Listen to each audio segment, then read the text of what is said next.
Que maravilha começar depois de uma oração que o Emmanuel nos conduziu, nos colocando debaixo da proteção de Deus. E é isso que nós precisamos fazer. O primeiro Papa da Igreja, São Pedro, ele vai dizer que confiante, mas de maneira humilde, humilhai-vos sob a poderosa mão de Deus. Nós estamos vivendo um tempo que nós precisamos estar debaixo da poderosa proteção da mão de Deus. E a palavra de Deus, ela tem esse poder de proteção.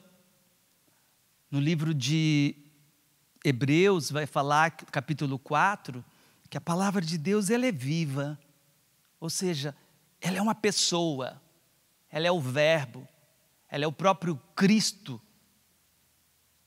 que habitou no meio de nós. Então, você que nos acompanha, quiser pegar a palavra, a Bíblia, Evangelho de São Marcos, capítulo 5. Evangelho de São Marcos, capítulo 5, a partir do versículo 21. O tema, para quem gosta de saber, alguém me tocou. E nessa passagem, nós, muito mais do que tocar Jesus, nós somos tocados por Ele, pela graça. E quantos de nós, espalhados por esse Brasil, pessoas que eu tenho conversado, atendido, de fora do país, pessoas em desespero, angustiadas, amedrontadas.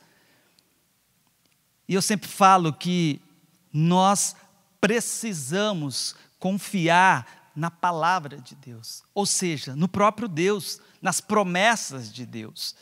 E aqui, nesse evangelho, teremos dois lindos testemunhos de pessoas como nós, que viveram na época de Jesus, que tiveram problemas, que enfrentaram situações graves, situações muitas vezes de desespero, de dor, mas eles confiaram em Jesus, eles confiaram na palavra de Deus.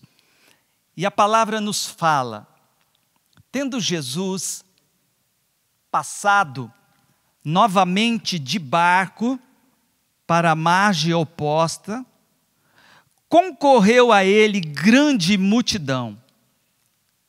Estava junto do mar, quando chega um dos príncipes da sinagoga, de nome Jairo. Eu fiz questão de trazer essa Bíblia da Universidade de Teologia de Navarra, da Espanha, por causa desse tema.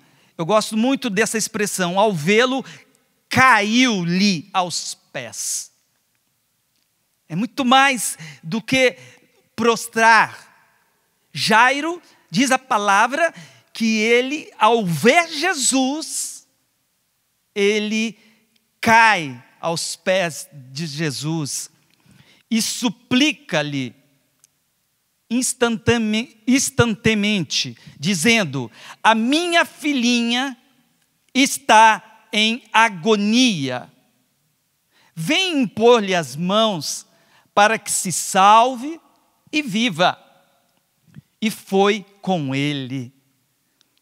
Olha que maravilha, você que escuta a palavra agora, você que nos acompanha, Jairo cai aos pés de Jesus, ele ora, suplica, e a palavra nos fala, ele foi com ele.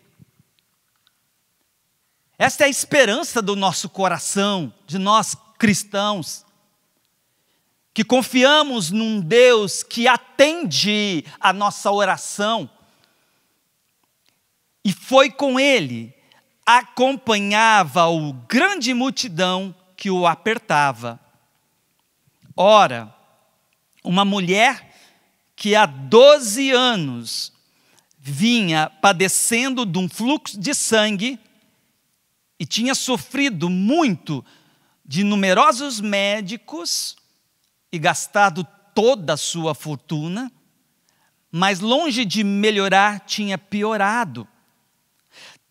Olha agora, Jairo viu Jesus. Essa mulher, tendo ouvido falar de Jesus, ela veio por detrás entre a multidão e tocou-lhe no manto. Pois dizia consigo: se eu tocar, ainda que seja só nos seus vestidos, ou vestes em outras traduções, ficarei curada. De fato, secou-se-lhe imediatamente a fonte do sangue e sentiu no corpo que estava curada do mal. Ao mesmo tempo, Jesus, presta atenção a essa tradução, consciente da virtude que dele saíra. Presta atenção nessa palavra, virtude, que dele saíra. Voltou-se para a multidão e disse: quem me tocou nos vestidos?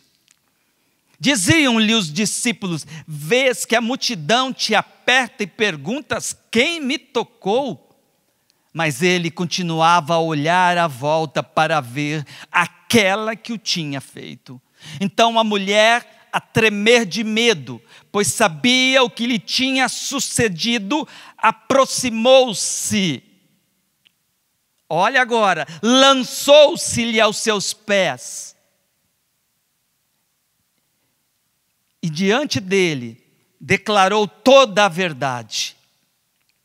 E a resposta de Jesus, e ele disse-lhe: filha, a tua fé te salvou. Vá em paz e fica sã do teu mal. Palavra da salvação. Glória a vós, Senhor.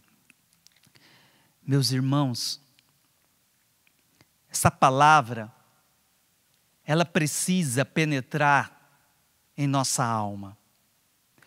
Quando Hebreus capítulo 4 fala que é mais penetrante do que a espada de 2 gumes, ela penetra a alma. Na verdade, teologicamente, correto é dizer que foi a palavra, ela iluminou a nossa inteligência. É isso que eu peço para Deus nesse momento, que essa palavra proclamada, ela possa penetrar a nossa inteligência, iluminada por uma graça, para que haja verdadeira conversão, fruto da palavra. Aquilo que o próprio Jesus, numa outra passagem, ele explica sobre a semente semeada, e ele fazendo uma analogia com a palavra, aquela semente que cai num solo, nem vou falar outros 3 que não deram fruto, mas o solo que produziu frutos 30, 60, 100 por 1, ela produz sobre a graça, sobre o influxo da graça. É preciso então pedir para que o Espírito Santo venha iluminar a nossa inteligência, para que essa palavra comece a ter efeito na minha vida. Como eu dizia, tanto Jairo como a hemorroíça nos dão grande testemunho de uma virtude que precisa ter em nosso coração, e todo batizado recebeu a virtude da fé, a virtude teologal da fé, juntamente com os dons do Espírito Santo, juntamente com as virtudes morais infusas, recebemos as 3, as virtudes teologais. E nesse caso, a virtude da fé, ela é necessária. Uma vez que eu sou batizado, uma vez que eu tenho a graça do Espírito Santo em mim, o organismo sobrenatural, existe dentro de mim essa virtude teologal, fé, que Jesus precisa ver dentro de nós. precisa manifestar em nossos atos e ação para que Deus possa realizar o milagre que Ele quer realizar em nossa vida. E foi isso que aconteceu tanto com Jairo como com essa mulher do fluxo de sangue. Eles acreditaram, primeiro, na onipotência de nosso Senhor Jesus Cristo. Preste bem atenção no que eu vou dizer agora. Eles acreditaram na onipotência de Jesus, revelando que Cristo é Deus. Porque somente Deus pode realizar milagres. Por que eu estou dando ênfase nessa palavra? Porque temos visto muitas falsas doutrinas na nossa igreja. Temos visto em muitos lugares ensinamentos contrários à verdade de que Jesus é Deus. E Jesus é Deus. A própria igreja, ela declarou no concílio de Calcedônia, no ano 451, que Jesus Cristo é uma única pessoa, o Verbo de Deus, o Logos de Deus, que se encarnou, mas com duas naturezas, a humana e a divina. Portanto, Jesus é Deus. A teologia chama de união hipostática, essa união mística das duas naturezas. De Jesus é Deus, por isso Jesus curou, Jesus libertou, Jesus ressuscita logo adiante a filha de Jairo. Primeiro, porque ele viu essa fé, ele viu o testemunho da fé no coração de ambos, tanto da hemorroíça como de Jairo. Jesus é Deus, e você precisa, diante da tribulação e da tempestade que você está enfrentando hoje, como o Emmanuel dizia, é verdade, muita gente não está conseguindo enxergar a luz no fim do túnel, muita gente desesperada, muita gente confusa. Será que Deus existe? Por que Ele permitiu tudo isso? A fé nos ensina, meu irmão, minha irmã, a fé da Igreja Católica, só existe fé, preste atenção, ninguém venha brigar comigo depois, a fé, ela está na Igreja Católica, as outras denominações são crenças, fé, eu estou dizendo fé, eu não estou dizendo, eu acredito na existência de Deus, os demônios também acreditam, eu estou dizendo dessa fé dos apóstolos, da fé com doutrina, com um conjunto de verdades reveladas por Jesus. E diante da verdade de que Jesus é Deus, você pode declarar isso, meu irmão e minha irmã, seja qual for a situação que você se encontra, diga para você mesmo, Jesus é Deus. Jesus, Ele só permitiu tudo isso, porque Ele pode tirar um bem maior. É preciso acontecer para nós católicos, aquilo que se chama de reparação dos pecados. E a reparação acontece por meio de sofrimento, de provas. Quando Deus permite algo que para muitos é a desgraça, não, para aqueles que têm a verdadeira fé, significa que é bênção, que Deus Ele purifica, e precisamos ser purificados dos nossos pecados, que já foram perdoados no sacramento da confissão, mas não houve reparação. É essa fé que me dá a certeza de que Deus caminha comigo, que Deus não vai me abandonar, que Jesus é Deus, assim como Ele curou a hemorroíça de milagre, foi um milagre, ela tocou em Jesus, e imediatamente o fluxo de sangue cessou, ela foi curada, aquilo que os médicos da época não conseguiram encontrar, Jesus. Mas olha a fé desta mulher. Primeiro que ela tinha uma doença que era lei da época. Ela era tida como uma impura. Não somente ninguém podia tocar nela, como ela também não podia tocar em ninguém, e nem mesmo em objetos, porque eles acreditavam que tudo se tornava impuro. Então já havia no coração daquela mulher uma dor profunda, de ser rejeitada, discriminada, julgada pela sociedade da época. Ela mesmo tinha essa consciência de, vários santos vai falar sobre isso, ela como que indigna de chegar na presença de Deus, então ela vem humildemente por detrás de Jesus, se arrastando, enfrentando a multidão, enfrentando toda aquela acepção que as pessoas faziam em relação a ela. A discriminação, ela foi essa fé que Jesus, Ele quer ver no nosso coração. Ela enfrentou tudo, porque ela acreditou.